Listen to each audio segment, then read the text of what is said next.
Dans le Seigneur, Shalom, j'espère que vous allez bien.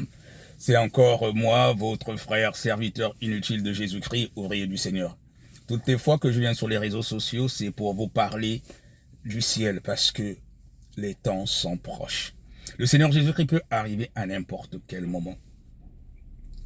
La Bible déclare dans 1 Corinthiens 6, le verset 18, de fuir l'impudicité. Tout péché qu'on peut faire, c'est en dehors du corps. Mais quand c'est l'impudicité, tu pêches contre ton propre corps. Et il est dit aussi que ne savez-vous pas que votre corps est le temple du Saint-Esprit?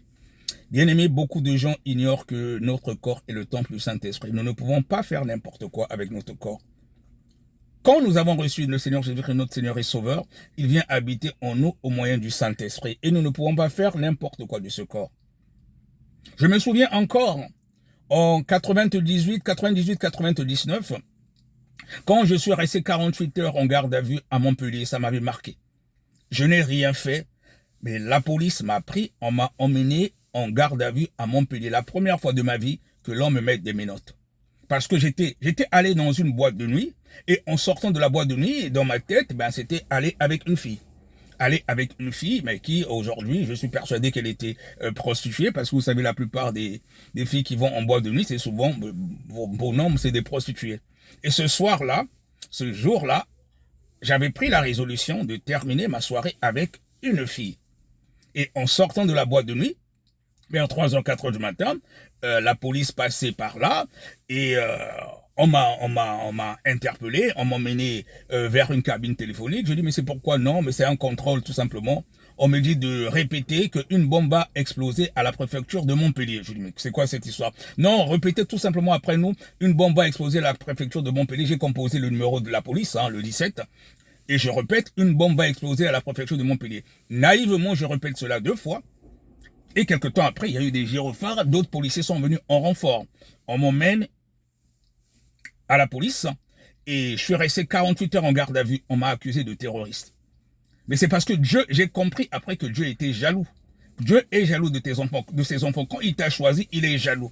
Notre corps est le temple du Saint-Esprit. Nous ne devons pas souiller ce corps. Je suis resté 48 heures en garde à vue. Vous ne pouvez pas savoir comment est-ce que j'ai intercédé pendant que j'étais en garde à vue. J'ai demandé pardon à Dieu, Seigneur, je ne vais plus jamais le faire et tout. Parce que moi, j'avais pas l'habitude d'aller en boîte de nuit. Quand Dieu t'a choisi, tu ne peux pas faire des choses comme tout le monde.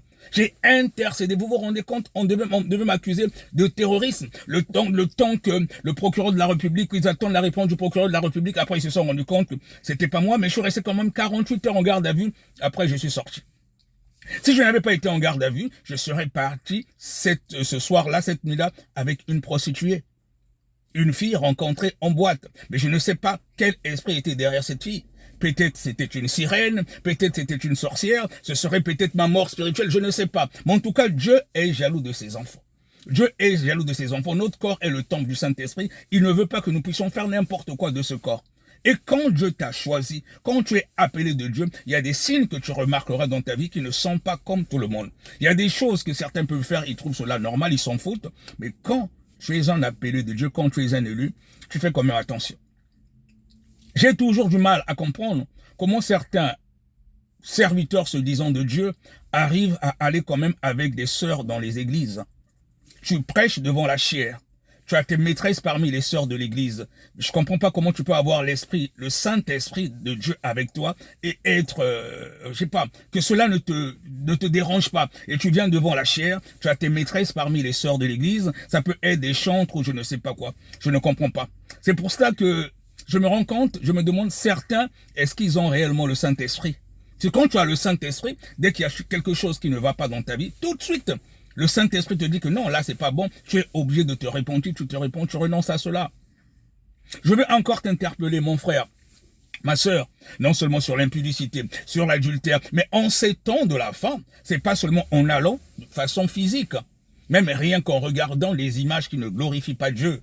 Et en ces temps de la fin, le diable se sert justement de nos téléphones, de Internet, de la télévision, mais il y a des pièges partout. Il y a des pièges partout, même quand tu ne vas pas de façon physique avec la personne. Le Seigneur Jésus-Christ a dit que quiconque regarde une femme pour la convoiter a déjà commis un adultère avec elle dans son cœur. méfions-nous. Quand tu regardes des images qui ne glorifient pas Dieu, que ce soit sur ton téléphone, que ce soit par Internet, que ce soit par la télévision, ton âme est déjà emprisonnée quelque part et tu deviens une proie facile pour le diable. On peut faire n'importe quoi de ton âme et peut-être même jusqu'à la mort. Parce que quand tu n'es pas protégé par Dieu, mais ça veut dire que ton corps devient un repère des démons. Ce n'est plus le temple du Saint-Esprit. Quand tu mènes une vie pieuse en Jésus-Christ, ton corps, c'est ce corps-là qui est le temple du Saint-Esprit. Mais quand tu ouvres toi-même les portes, rien que même en regardant les images qui ne glorifient pas Dieu, si tu ne te réponds pas, c'est des portes que tu ouvres de façon spirituelle. Bien-aimés, méfiez-vous. Méfions-nous de cela. Nos téléphones, Internet, le diable, il matraque. À l'époque, il n'y avait pas la télévision, Internet, il n'y avait pas les téléphones. À l'époque, quand la Bible a été écrite. Mais en ces temps de la fin, méfiez-vous de toutes ces technologies-là. Le diable passe par là pour vous avoir. C'est pour ça qu'il est important de demeurer toujours dans la prière. Le Seigneur Jésus-Christ a dit de prier sans cesse. Le Seigneur Jésus-Christ viendra comme un voleur.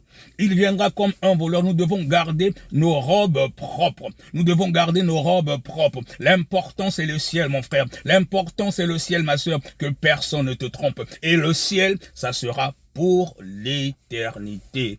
Que le diable ne te trompe pas avec les plaisirs de ce monde. Ce monde passera et sa convoitise aussi. Je tenais à te donner ce message. Parce qu'il y a des choses, quand nous regardons les choses qui ne glorifient pas Dieu, et après ça peut te pousser à faire des choses que Dieu n'aime pas, des choses comme la masturbation, tout ça. Il y a même des serviteurs de Dieu qui se masturbent. Oh Seigneur Jésus-Christ, si tu te masturbes, mon frère, ma soeur, cela ouvre encore beaucoup de portes et cela crée des blocages dans ta vie. Ma soeur, ça peut t'entraîner des maris de nuit, mon frère, pareil, des femmes de nuit, et tu peux voir que tu as des situations dans ta vie qui sont bloquées. Tu n'avances peut-être pas dans tes affaires, tu n'avances peut-être pas par rapport à ton boulot, mais parce que il y a quelqu'un qui vient récupérer tes sémences, il l'emmène quelque part, et cet esprit-là, ça peut être la sirène des eaux, ou je ne sais quoi. C'est pour cela que tu es bloqué, que tes choses n'avancent pas. Je tenais à te le dire.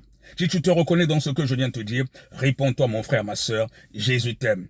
Il te dit tout simplement, comme il a dit à la femme prostituée, moi non plus je te condamne plus, mais va et ne pêche plus. Le Seigneur Jésus-Christ te dit aujourd'hui, va et ne pêche plus. Il t'aime, il est venu pour les pécheurs. Le Seigneur Jésus-Christ est venu pour les pécheurs, il t'aime. Sois richement béni, ton frère, ouvrier du Seigneur.